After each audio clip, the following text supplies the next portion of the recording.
Então vamos lá, vamos para a palavra de hoje. Glória a Deus. Irmãos, nós temos já há algum tempo vivido situações difíceis, né? E por serem situações de visão mundial, parece que está afetando a todos, né? Estamos vivendo tempos onde a gente até olha e fala assim, mas cadê Deus? Alguns chegam a se questionar. E a minha palavra de hoje, ela vai falar sobre isso. O Deus que sempre está por perto. Porque imaginamos que diante de tudo que está acontecendo, que Deus esteja longe. Não, Aline, mas nós somos cristãos, isso nunca passaria pelas nossas cabeças. Irmãos, às vezes acontece sim. Na hora da dor, na hora do sofrimento, na hora da angústia profunda, nós acabamos questionando, a nossa fé é abalada. E a gente vai ver hoje que Deus está sempre por perto. Que Ele é um Deus que reina soberano no seu trono de glória, mas que Ele está por perto de cada um de nós nos nossos momentos de dor e de aflição. Amém? Vamos abrir a nossa palavra no Evangelho de João, capítulo 11.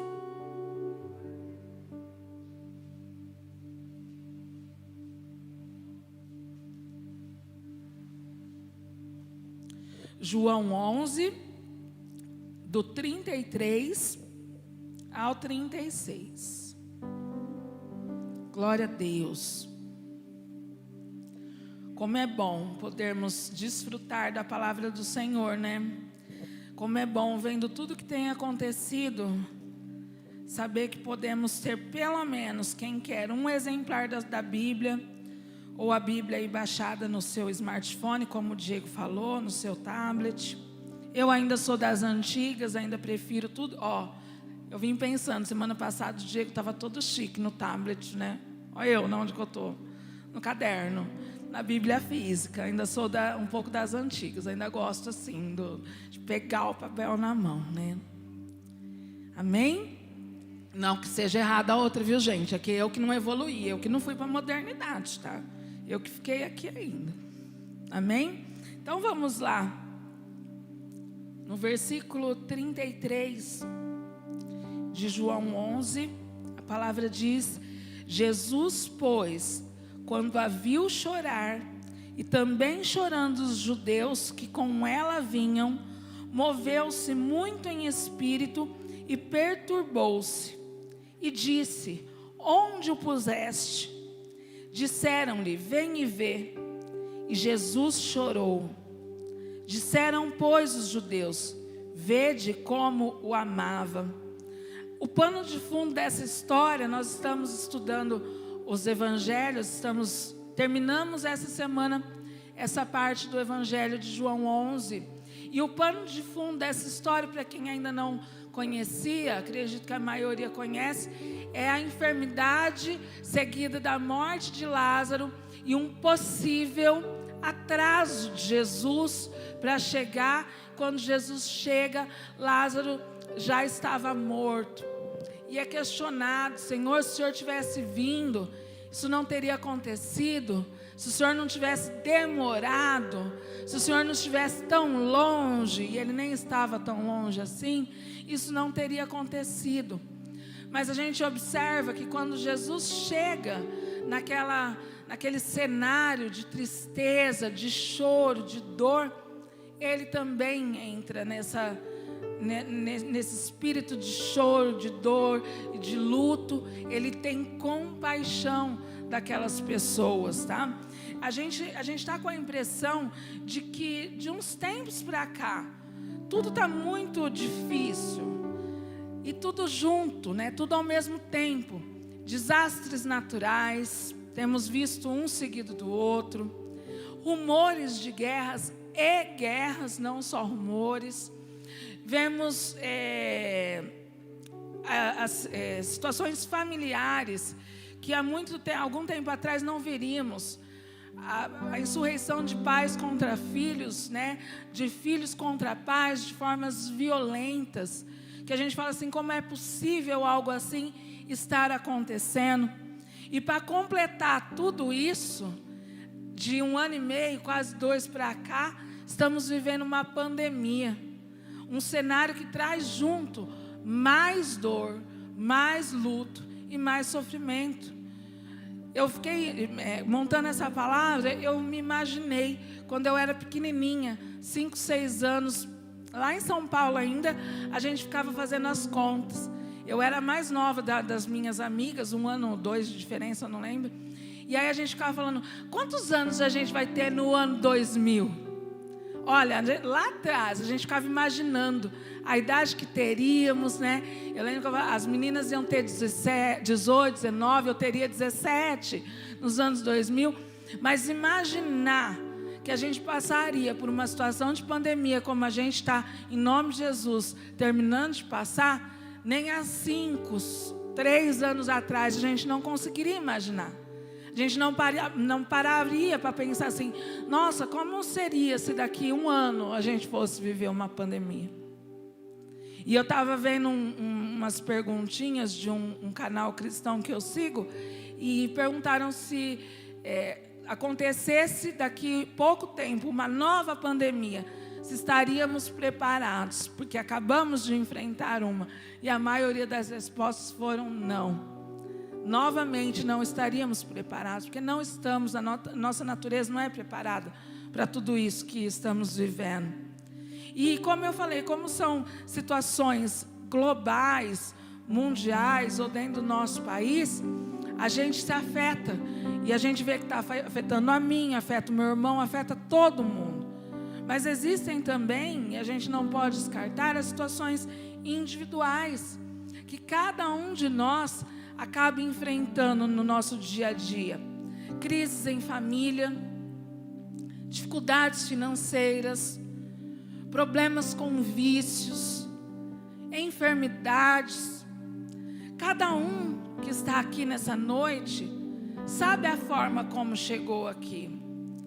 Cada um que está aqui, eu vejo rostos, mas eu não vejo corações, eu não vejo as realidades, a vivência de cada um de vocês. Mas cada um de vocês sabe que precisou deixar daquela porta para fora para entrar aqui e oferecer adoração ao Senhor, para cultuar a Deus. Só vocês sabem.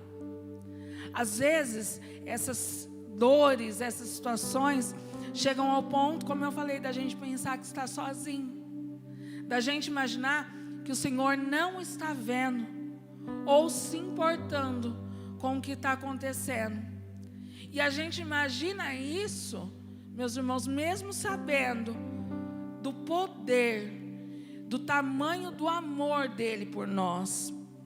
Pensamos muitas vezes até que ele ame mais o outro do que a mim, porque parece que é só na minha vida que tem problema, parece que é só comigo que acontecem as coisas. O meu irmão está super bem. Irmãos, não nos enganemos. Primeiro, porque Deus ama todos iguais. A gente vai ver aqui na palavra. E também porque eu posso estar aqui trazendo a palavra de uma forma que parece que está tudo bem na minha vida, mas lá fora só eu vou saber o que eu estou vivendo.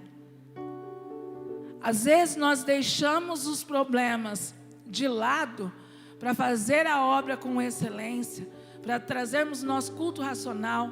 Teríamos todos os motivos para não estarmos adorando e servindo ao Senhor, mas preferimos continuar. Então dá a impressão de que na vida do outro está tudo bem, só na nossa tem problema. Todo mundo tem problema, todo mundo tem suas dificuldades, cada um de um jeito ou cada um em um momento. Às vezes eu vou estar numa fase boa, não está acontecendo nada na minha vida, está todo mundo muito bem, obrigado, está todo mundo com saúde, mas pode ser nesse momento um problema com outro irmão, e depois na minha vida. A vida é assim, todos nós vamos ter os dias bons e os dias maus. Aqui no versículo, eu anotei aqui no versículo 3, aí do capítulo 11,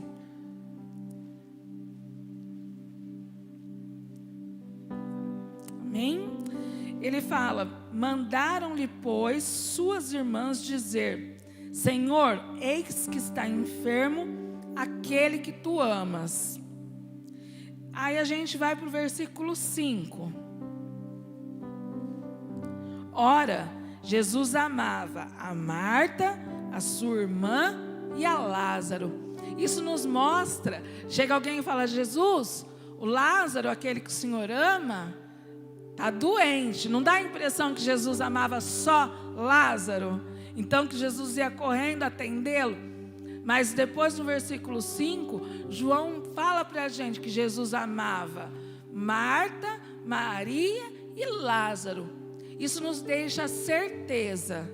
A palavra de Deus quer nos deixar o nosso coração pleno da certeza de que Jesus ama a mim e a cada um de vocês igual.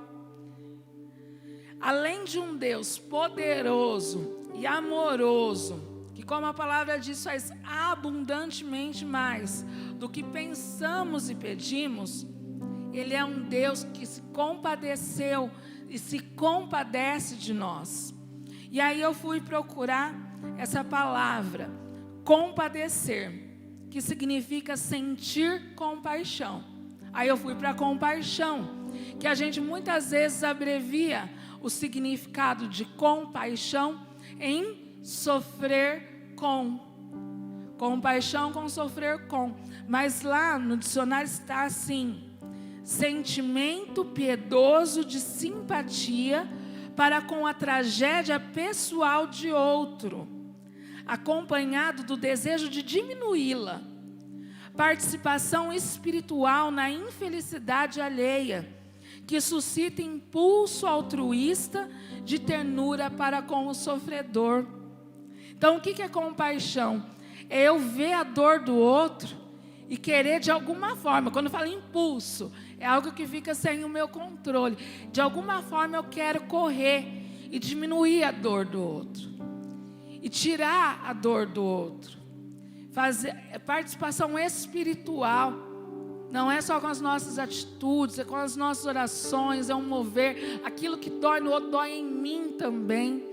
Nós que somos mães, a gente vive bastante isso. Acontece alguma coisa com um, parece que dói em todo mundo. Quem tem filhos, mas isso é um atributo que Deus tem. E através de várias, a Bíblia ela é toda recheada de passagens, onde a gente vê a compaixão de Deus, a misericórdia de Deus. A gente vê em todo momento Deus, o quanto a nossa dor afeta ao Senhor. E a gente viu isso através desses versículos na hora do luto. O luto afetou a Deus. O quanto Ele se compadece de nós é relatado por várias situações. Deus se move em compaixão desde muito antes dessa situação de Lázaro e muitas vezes após este evento também. Isso na Bíblia, porque a gente vive essa misericórdia, essa compaixão dEle até os dias de hoje. Nós experimentamos isso. Durante toda a narrativa bíblica, a gente vai ver demonstrações disso, do nosso Pai por nós. E hoje eu vou trazer algumas dessas demonstrações, dessas narrativas, para quê?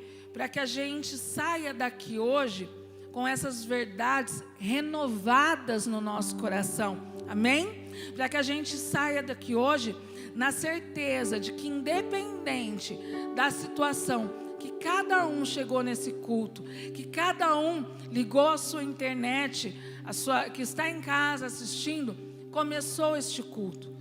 Não importa a situação, qual seja ela, o Senhor se compadece de nós. Ele está conosco, se movendo para diminuir a nossa dor. Amém? E a primeira situação que a gente vai compartilhar, de que Deus se compadece, é a compaixão nas nossas necessidades. Vamos abrir 1 Reis.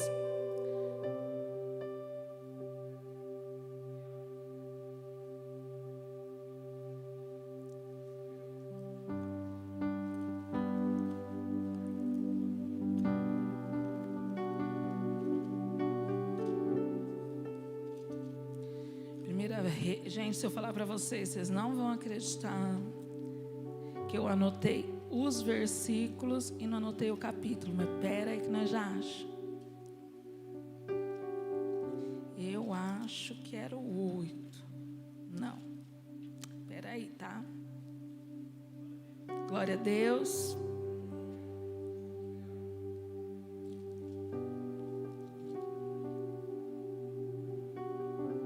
Ah, 17. 1 Reis 17, do 10 ao 16.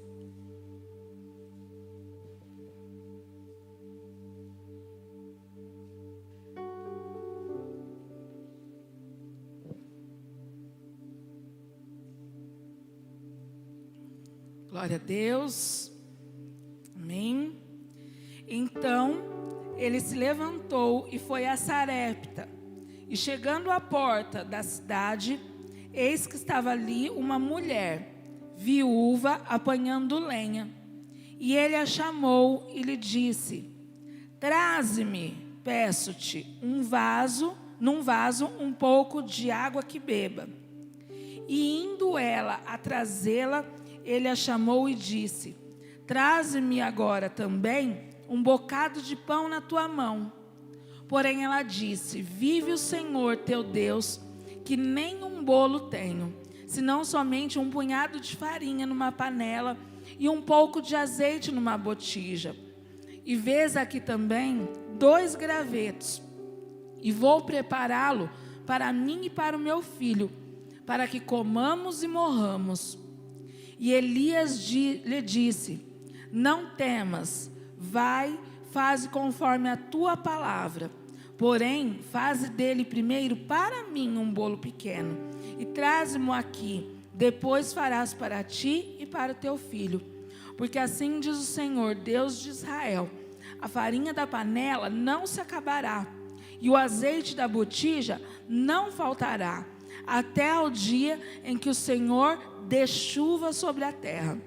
E ela foi e fez conforme a palavra de Elias, e assim comeu, e ela e ele e a sua casa muitos dias. Da panela a farinha não se acabou, e da botija o azeite não faltou, conforme a palavra do Senhor que ele falara pelo ministério de Elias. O Senhor via a situação daquela mulher, prestes a fazer ali a sua última refeição com o filho, porque após isso não haveria mais do que comer. Era a última provisão que eles tinham ali. A palavra, quando diz a última, ela nos traz realmente a ideia de fim. Seria o fim para aquela mulher. Não tinha mais solução. A gente sabe, a história nos diz que as viúvas naquele tempo viviam marginalizadas. Era tudo muito difícil para elas.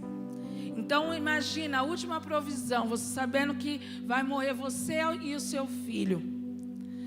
A gente pode até pensar que as dificuldades que nós estamos vivendo pode ser o fim. Que as necessidades que temos passado, que a escassez de provisão é o fim para nós. Ai, olha, a gente já vive situações às vezes, né? Tá tendo corte lá na empresa.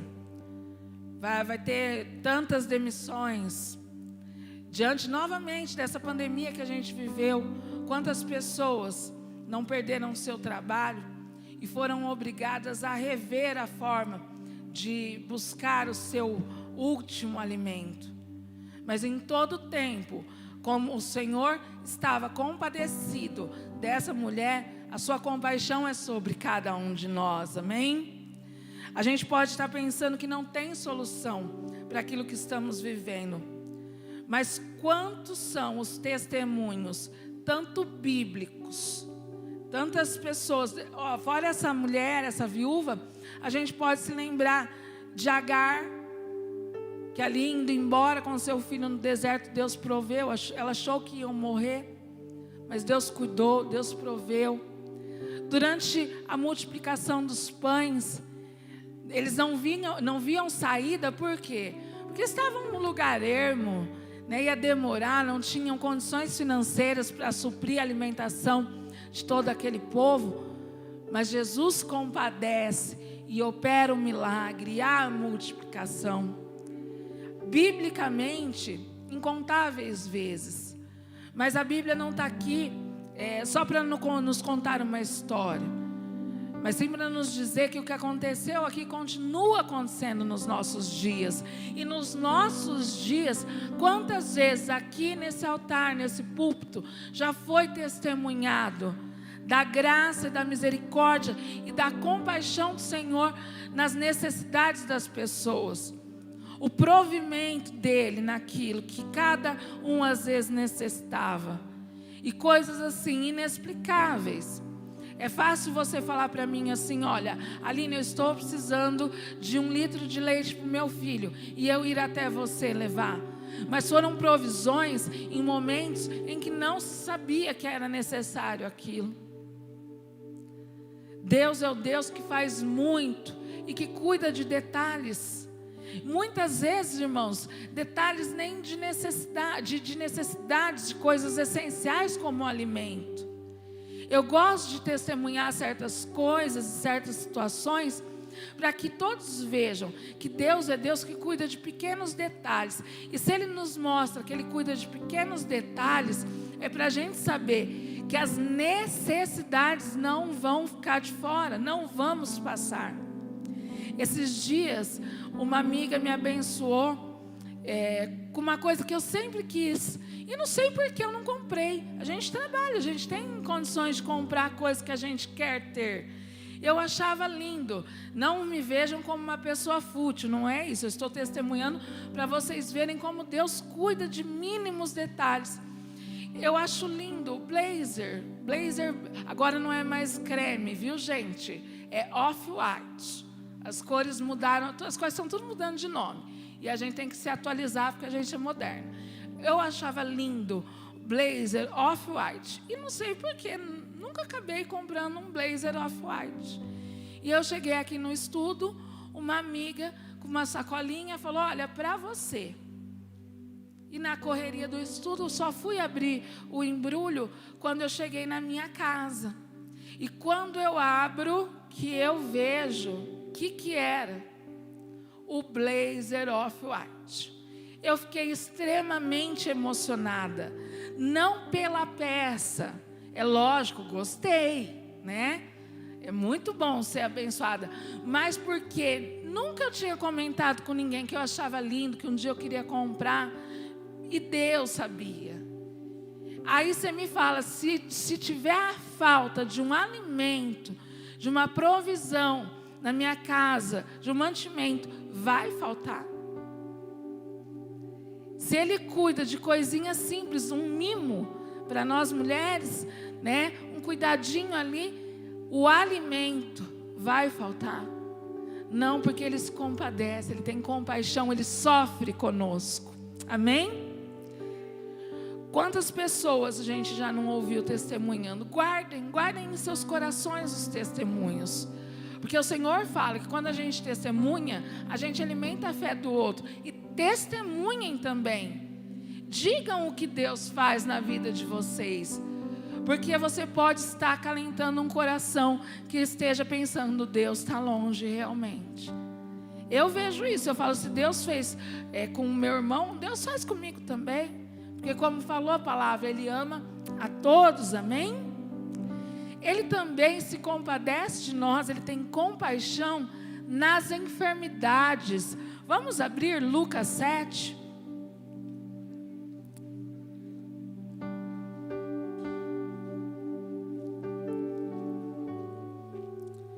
Lucas 7, do 1 ao 10.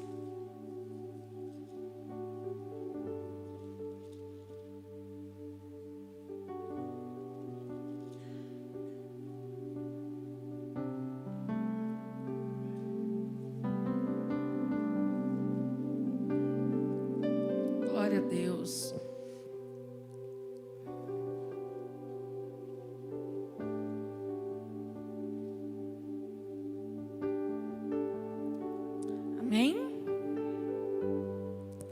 depois de concluir todos esses discursos para a audiência do povo, entrou em Cafarnaum.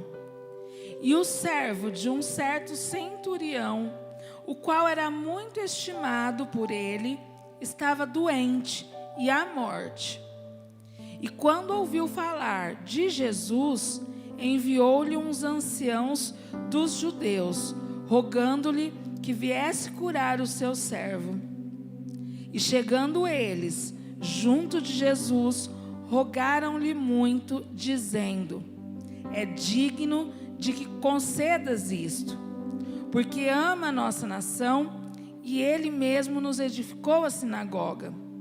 E foi Jesus com eles. Obrigada, Raquel. Mas quando já estava perto da casa, enviou-lhe o centurião uns amigos, dizendo-lhe: Senhor, não te incomodes, porque não sou digno de que entres debaixo do meu telhado. E por isso, nem ainda me julguei digno de ir ter contigo. Dize, porém, uma palavra, e o meu criado sarará. Porque também eu sou homem sujeito à autoridade, e tenho soldados sob o meu poder. E digo a este, vai, e ele vai, e a outro, vem, e ele vem. E ao meu servo, faze isto, e ele o faz. E ouvindo isto, Jesus maravilhou-se dele. E voltando-se, disse à multidão que o seguia: diga-vos que nem ainda em Israel tenho achado tanta fé. E voltando para casa, os que foram enviados acharam são o servo enfermo. Aleluia! Uma das situações em que nós mais nos desesperamos quando aflige a nossa vida são os momentos de enfermidade. Por quê? Porque a gente está num momento e numa situação onde o controle saiu das nossas mãos. A gente falou antes da provisão, né, das nossas necessidades, mas às vezes as pessoas dão um jeito, correm atrás, pede ajuda, a igreja se une, entra com favor, mas em relação às enfermidades, o desespero bate, porque a enfermidade, ela vai chegar ao rico e ao pobre. Ela chega à pessoa com mais fé e àquela que nem conhece Jesus. E como eu disse, estamos acostumados e queremos ter o controle de tudo em nossas mãos. Queremos achar que aquilo que se resolveu foi porque nós conseguimos. E na enfermidade não. Na enfermidade a gente aprende a ter a mesma atitude que esse centurião teve. O que esse homem fez? Ele teve a atitude mais correta de todas. Ele foi buscar naquele onde estava a cura. Ele foi buscar por aquele servo a quem ele tinha tanto apreço, em oração. Quando ele fala com Jesus, né? Tudo que for palavra direcionada a Jesus, a gente toma como uma oração. É lógico que devemos sempre buscar a medicina, os médicos, os cuidados, mas não podemos deixar de atribuir e buscar em Jesus, em oração. Porque nos momentos de dor, de enfermidade, de incerteza, é essa a dinâmica da enfermidade, a incerteza.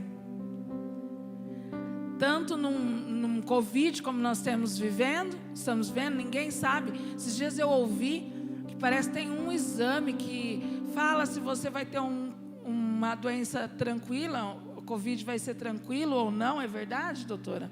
Tem um exame, né? Eu nem sabia que isso existia, mas já está sendo difundido. Olha, vai se conhecendo mais. Mas você não sabe se você vai ser diagnosticado com um tumor e vai ser benigno ou maligno, se vai ser cura ou não vai ser. Nós não sabemos, nós não temos nada nas nossas mãos em situação de enfermidade. Essa é a situação que mais nos traz desespero. Mais do que saber a quem buscar, que foi o que aquele homem fez, nós precisamos saber como buscar. Se vocês se atentarem no começo da história, as pessoas falam assim: ele tem que ser atendido, porque ele é um homem importante, ele que ajudou a gente a construir a sinagoga, então ele tem que ser atendido, é um homem muito bom. Quantas pessoas muito boas nós já vimos ou partir, ou ter alguém que ama partindo. E esse homem age diferente. Ele não chega diante de Jesus e fala assim: olha, eu sou muito bom, eu construí a sinagoga, me atenda. Ele chega humildemente: eu não sou digno, mas eu sei que tudo o Senhor pode. Se o Senhor falar uma palavra, o servo a quem ama, a quem tem um apreço, vai ser curado. Nós vemos hoje em dia o ser humano se ficar tão soberbo, que ele ordena a Deus. Eu declaro essa situação chegando ao fim. Nós precisamos sim trazer à existência aquilo que ainda não vemos, mas com humildade e com fé. A fé tem que ser grande, não a soberba. A forma como tratamos com Deus. Queremos ser íntimos, sim, mas não nos esquecendo que Ele é Deus, que Ele é o Senhor. Sempre em reverência, assim como esse homem, que nem era da fé deles, e se achega dessa forma. Por isso que ele diz que nem em Jerusalém viu uma fé tão grande como essa. O Senhor está olhando por cada uma dessas vidas que nós oramos aqui.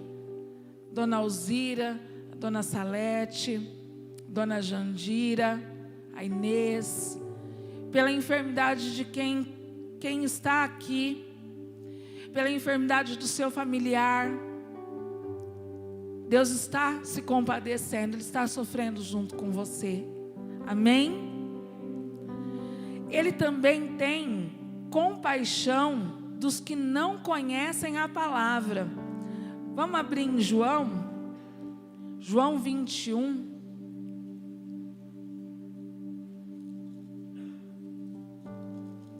João 21, 15.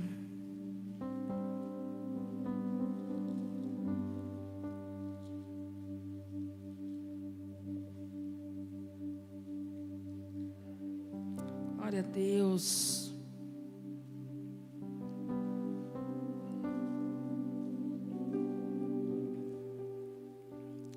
João 21, 15.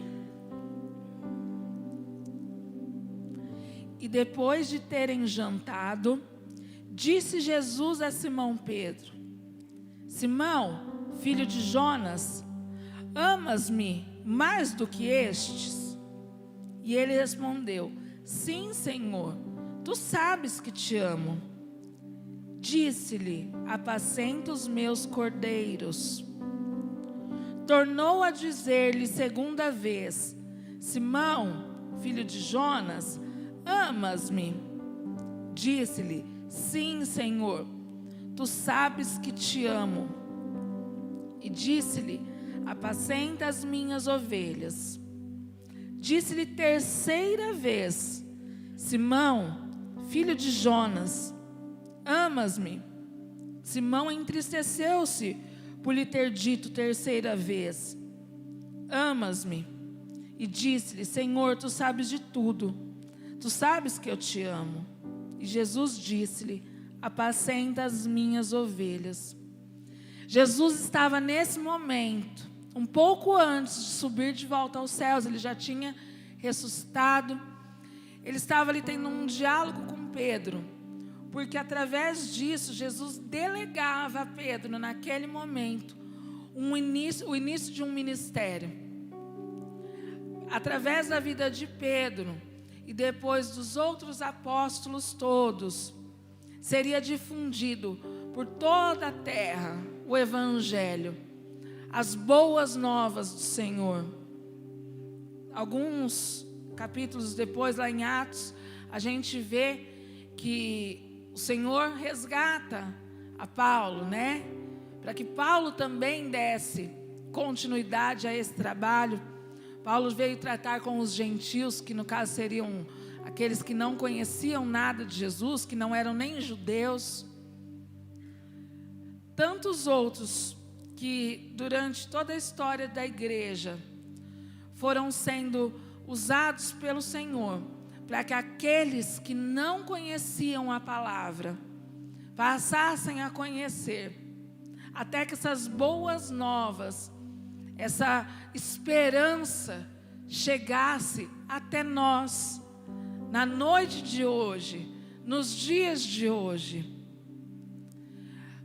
Se Jesus não olhasse com amor e compaixão por cada um de nós que ainda viríamos, Ele não teria delegado alguém para fazer isso.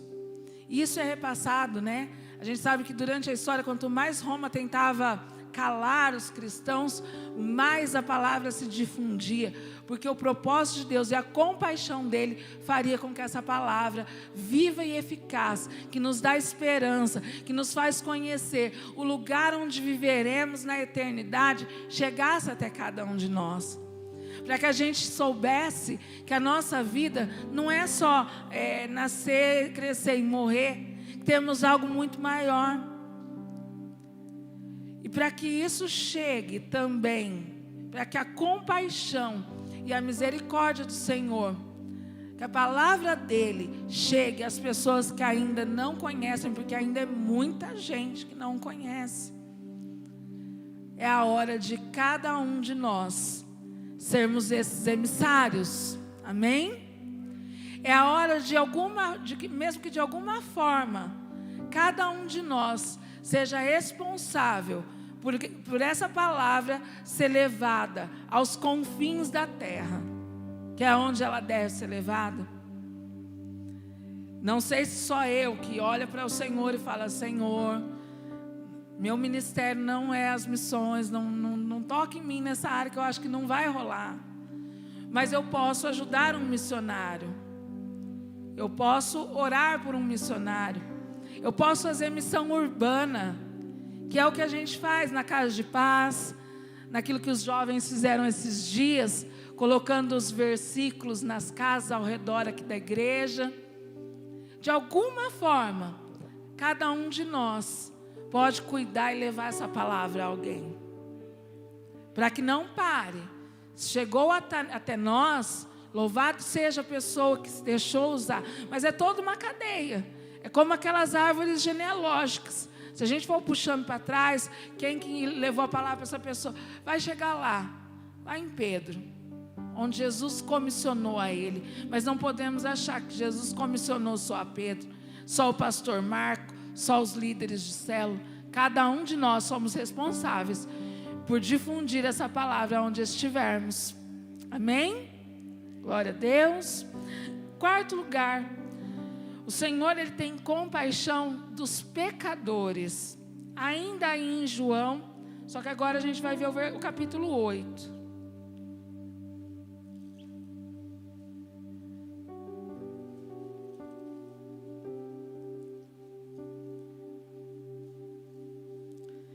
Capítulo 8, versículos 10 e 11.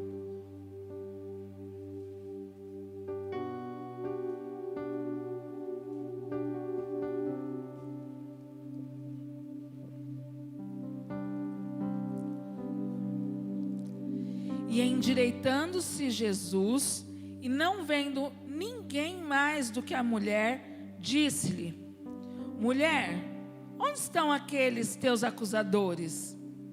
Ninguém te condenou? E ela disse: Ninguém, Senhor. E disse-lhe Jesus: Nem eu também te condeno. Vai-te e não peques mais. Essa é a história da mulher adúltera. Foi pega no momento do adultério e trazida a Jesus, não para ser julgada, mas para pegarem Jesus em alguma coisa que ele falasse. E quando Jesus fala quem não tem pecado, que atire a primeira pedra nessa mulher, todos se vão. Só fica ela e o Senhor. E o Senhor fala: mas ninguém te condenou? Não. Então eu também não te condeno. Só que aí ele deixa o final ali: vai e não peques mais. A compaixão de Deus por nós alcança lugares, meus irmãos, onde nós nem imaginamos que ela possa chegar. É fácil eu compreender. Eu estava vivendo uma situação tão difícil na minha vida, minha fé estava abalada, mas a palavra de hoje me fez reavivar isso em mim, que Jesus tem compaixão de mim nas minhas áreas, nas minhas necessidades, naquilo que eu estou precisando. Jesus também tem compaixão de mim nas enfermidades. É fácil eu aceitar essa compaixão. Difícil é eu compreender que Jesus tem compaixão de nós. Deus sofre conosco quando pecamos. Que Jesus se compadece do pecador. Porque a gente fala assim: mas nas outras situações, são situações que aconteceram, que independem de mim. Mas o pecado, fui eu que cometi. Eu sabia que era errado, eu fiz. E ainda assim Deus tem compaixão de mim. Nós temos muita dificuldade em entender esse amor de Deus. Ainda assim, Ele tem compaixão de nós. A própria palavra, desde lá da queda, Adão e Eva caíram, pecaram. E o que o Senhor faz? Cobre eles com a pele. Traça um plano novo para que um dia todos voltem à presença dEle. A compaixão do Senhor, a gente vê no Antigo Testamento, em todo o tempo, o povo se rebelava, o bicho pegava, eles oravam, o Senhor se voltava para eles de novo. Porque o Senhor nos ama, Ele se compadece de nós. Ele se compadece quando eu erro. Eu posso não me compadecer do erro da minha amiga, porque eu sou ser humano é egoísta. O ser humano tem o péssimo hábito de só gostar de quem o faz bem, de esquecer o perdão, de esquecer que todos são falhos. E eu gosto de dizer sempre isso, que todos são decepcionantes. Quando alguém me decepciona, eu oro a Deus para tirar aquilo do meu coração, porque eu também devo ter decepcionado alguém ou alguém. Mas Deus não. Deus ama e sofre junto. Nós, quem é pai e mãe aqui, como você reage diante do erro de um filho? Né? Falei para não correr. Correu, caiu e machucou. Fica aí. Falei para você que não era para você correr, caiu, o problema é seu. É assim que a gente age? Não. A gente vai lá, a gente vai curar, a gente vai pôr no colo, e aí a gente vai falar de novo: não corre. Aí vai correr de novo. Ter certeza, vai correr de novo. Mas é dessa forma que Deus também age conosco. É necessário ensinar o certo, um novo caminho, a forma correta. Porém, a gente não deixa de sofrer junto. Parece que aquele machucadinho doeu na gente. E a gente quer o quê? Tentar amenizar a situação. Que mãe que nunca deu um beijinho passará? Né? Até na escola a gente faz isso com as crianças, agora não está podendo. Mas vou confessar para vocês, os meus bebês está difícil, viu? De não abraçar, não está rolando muito não, né? Não está conseguindo. Quem que consegue ver uma criancinha chorando e não ir lá e querer amenizar aquele sofrimento com um abraço, com carinho? E foi o que Jesus fez. Junto com a nova oportunidade, com o perdão, ninguém te condenou, eu também não te condeno, veio a instrução: vá e não peques mais. Ele também tem compaixão pelo nosso estado após a queda. João 11, vamos voltar aí, lá no João 11, 49 ao 52.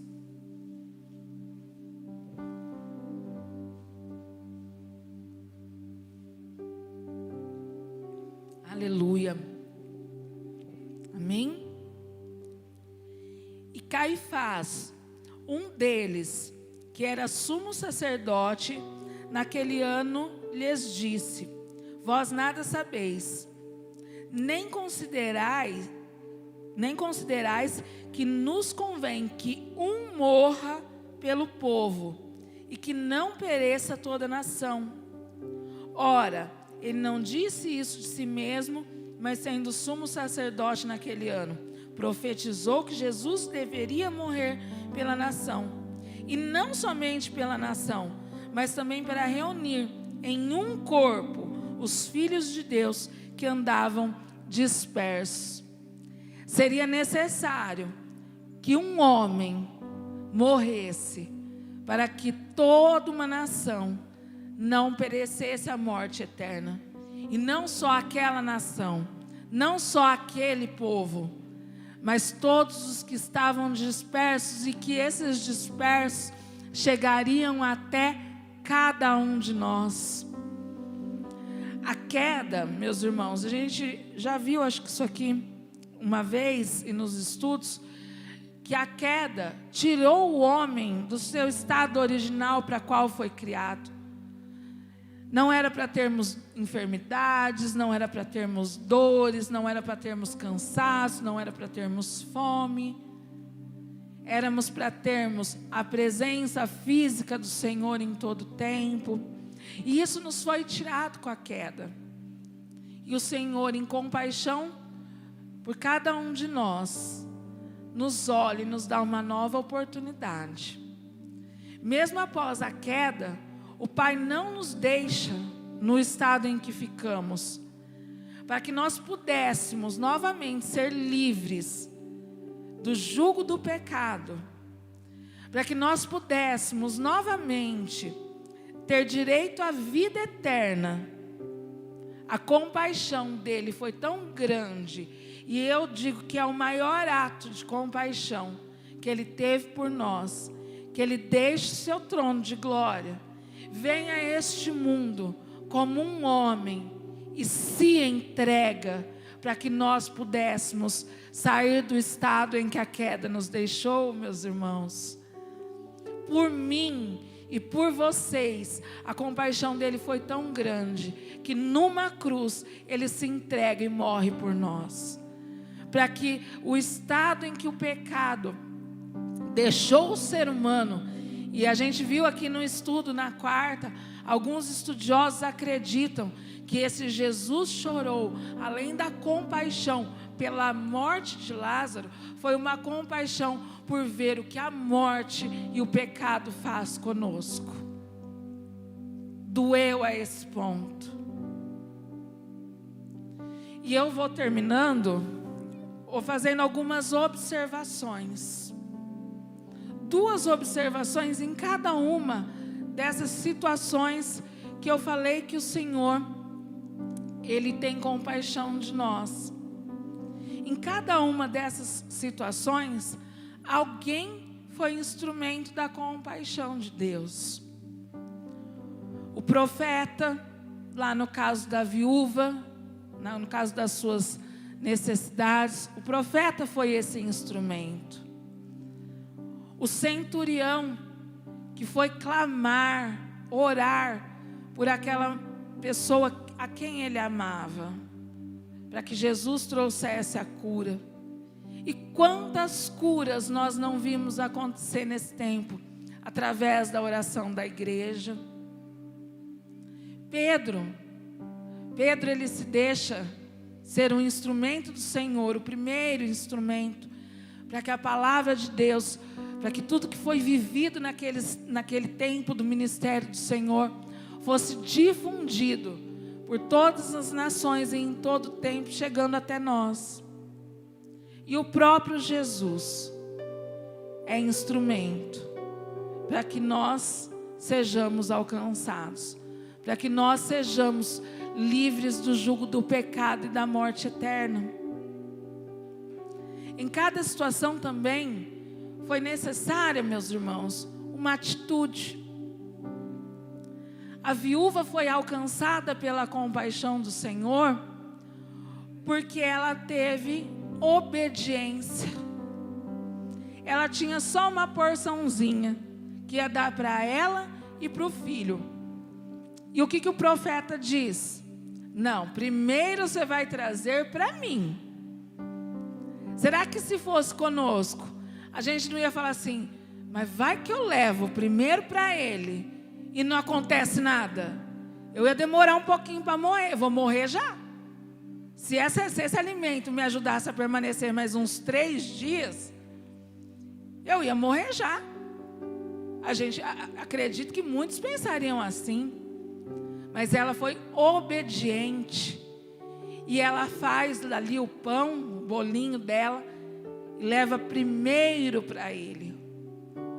A obediência gerou a ação da compaixão naquele lugar e naquela situação.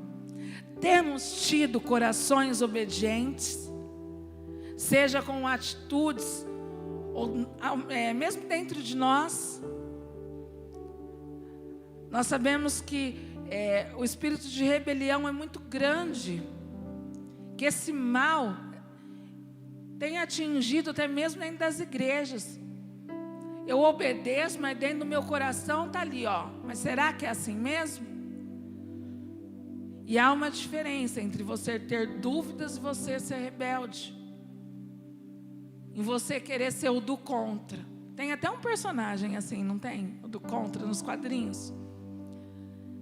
Que é aquela pessoa que não é uma situação que ela tem dificuldade de assimilar e tem uma dúvida. São todas, em todo o tempo.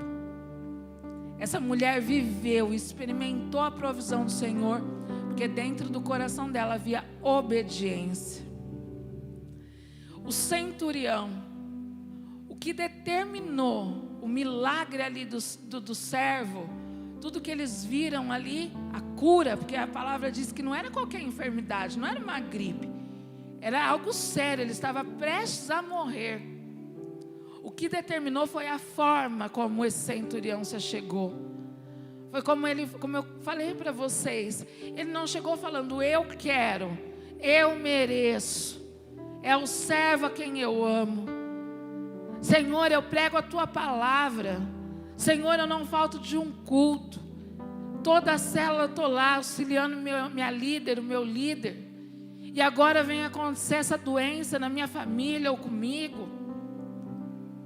Fulano merecia isso, eu não. A gente ouve, né? Pessoas às vezes que não têm uma conduta muito legal, que acabam, aliás, pessoas boas que partem, e a gente fala, nossa, tanta gente ruim ficando. Olha a nossa visão. Ele se achegou com humildade diante do Senhor. E com fé. Ele tinha a certeza de que aquilo aconteceria. Que tenhamos a humildade de nos achegar a Deus. Senhor, eu sei que Tu podes fazer. Eu sei que o Senhor tem poder para isso. Mas que também tenhamos fé de que, se acontecer a obra, Ele é o nosso Deus poderoso. Mas se não acontecer, ainda assim, Ele é o nosso Deus poderoso. Que a nossa fé não se estremeça quando não nos for dado, quando não acontecer. E que, acima de tudo, continuemos caminhando, mesmo com o não. Pedro e todos os outros discípulos, os primeiros ali da igreja, Paulo, foi preciso disposição e entrega. Porque se hoje, nos dias de hoje, com toda a facilidade que nós temos, a palavra hoje pode chegar a outro país, como chega a outros estados, a outras cidades, como chega através da internet. Pessoas que não estão conosco aqui fisicamente hoje estão nos vendo. Se não vem hoje, vem em um outro dia. Mas essa palavra chega. E a gente acha difícil servir a Deus.